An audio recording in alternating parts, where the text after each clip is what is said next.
Hoy nos planteamos tres cuestiones. La de los bulos, hecho. Y también cómo o a quién está afectando más psicológicamente la pandemia y si hay pistas científicas que seguir pues, para salir un poquito mejor de esta. Permitidme que empiece por llamar a una buena amiga y profesora de psicología.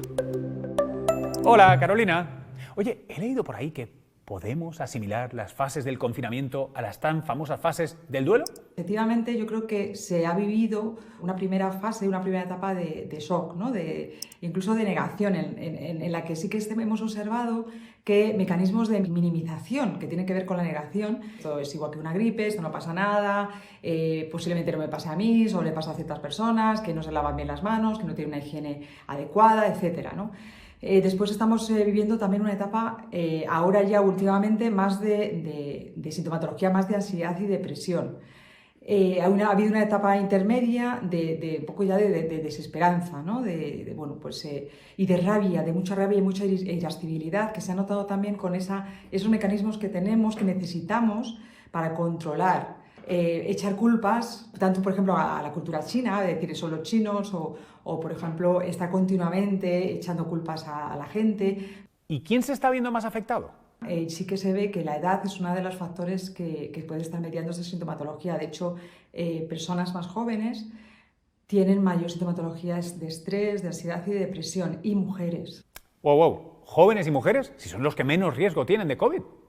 Los trastornos emocionales, la ansiedad y depresión son más prevalentes. Normalmente ya partimos de una prevalencia mayor en mujeres que en hombres. Pues yo creo que los estudiantes es una de las poblaciones que más está sufriendo este confinamiento, porque sí que es verdad que hay mucha incertidumbre con respecto a cómo se les va a examinar, piensan que va a ser un año perdido para ellos. ¿Y los demás? Todos. ¿Cómo viviremos la incertidumbre del virus, los confinamientos, lo que tiene que venir? Una de las consecuencias que hemos observado en los estudios de estrés postraumático, de traumas, en concreto en víctimas del terrorismo, es que después la persona tiene bueno, yo llamo precaución, pero lo que tiene es miedo a poder hacer una planificación a medio y largo plazo por lo que pueda pasar. Ahora vamos a ver si hay precedentes, algo parecido en el pasado que nos sirva de guía para ver cómo nos veremos afectados por esta crisis. Hola, Carmelo. Oye, te he leído por ahí que el gran confinamiento y el shock de la pandemia pueden compararse a otros episodios que tú has estudiado, como el atentado de las Torres Gemelas, el de Atocha o el tsunami de Chile.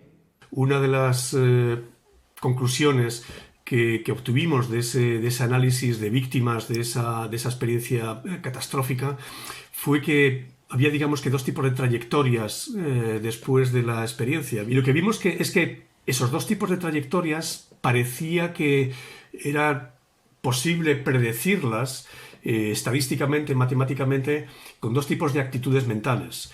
Si aquellas personas que en el principio de la gestión emocional del tsunami comenzaron a dar revueltas a lo que estaba pasando, haciéndose preguntas de respuesta imposible, ¿no? ¿Por qué nos ha sucedido esto?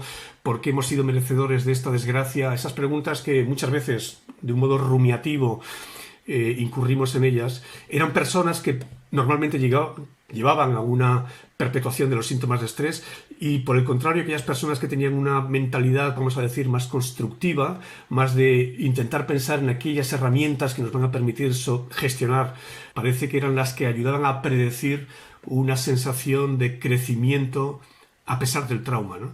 ¿Queréis un ejemplo de mentalidad de crecimiento bueno de verdad? Ahí va una de mis novelas favoritas transformada en éxito cinematográfico total, un verdadero thriller para nerds, The Martian, de Andy Weir.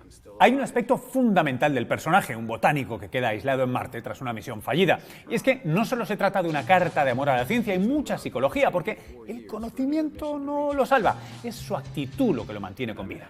Cada desastre se transforma en un problema a resolver que no tiene carga moral. Quejarse no suele resolver problemas, eso es algo que todos los ingenieros saben bien. Para inspirarnos deberíamos preguntarnos ¿qué haría el astronauta Mark Watney ante el coronavirus? Regresemos. Carmelo, mentalidad de crecimiento, ¿se nace o se hace? Decía Bertrand Russell algo que a mí me gusta mucho, que es que el éxito de la felicidad es elegir bien a tus padres, ¿no? Que no es solo una cuestión de genes, es una cuestión de elegir, entre comillas, aquellos padres que te den una buena educación y que realmente tengan una actitud o un mindset que es muy contagioso por otro lado, ¿no? De modo que yo creo que sin duda es algo que se hace más que se nace. Dime al menos qué podemos hacer individualmente. Decía Jorge Semprún que la clave para sobrevivir en el campo de concentración que él tuvo era lavarse la cara todos los días, ¿no? No hace falta irnos a una experiencia tan singular y extrema como el Holocausto. Todos experimentamos retos en la vida, desde desafíos cotidianos hasta eventos traumáticos, la muerte de un ser querido, un accidente o la ocasional pandemia global. Algo sorprendente es que generalmente nos adaptamos bien con el tiempo. ¿Cómo? Con lo que los psicólogos llaman la resiliencia, la capacidad que tenemos de adaptarnos positivamente a situaciones adversas. Esta implica recuperarse, sí, pero también crecimiento personal. Y por cierto, durante el COVID parece que los más mayores son los más resilientes, según un estudio que ha llevado a cabo nuestra Carolina. Resiliencia, queda dicho. Y ahora, esto no sería un programa de psicología si no le pidiera a nuestros psicólogos que nos ayuden con nuestras emociones. Bueno, ocurren muchas cosas que todos estamos viendo, ¿no? De aplausos en los balcones, de solidaridad con los sanitarios, de sensación de pertenecer a una empresa común, a estar en un barco común. Y esto son cosas que realmente no son nada triviales. Pensamos que pueden ser semillas que pueden o pueden germinar realmente en una sensación de crecimiento, una sensación de que a pesar de la desgracia puede haber una experiencia de crecimiento personal o crecimiento colectivo. Carolina, de esta, ¿cómo se sale? Y es sobre todo la pregunta de si nos hemos estado moviendo por la responsabilidad o por el miedo. Evidentemente el miedo es muy lícito y todos lo tenemos y está ahí, pero sí que es verdad que cuando vemos estadísticas que empiezan a bajar, el miedo, la falta de ese miedo conlleva respuestas muy impulsivas, ¿no? Si uno se mueve por la responsabilidad, aunque el miedo no esté, las conductas van a ser siempre responsables.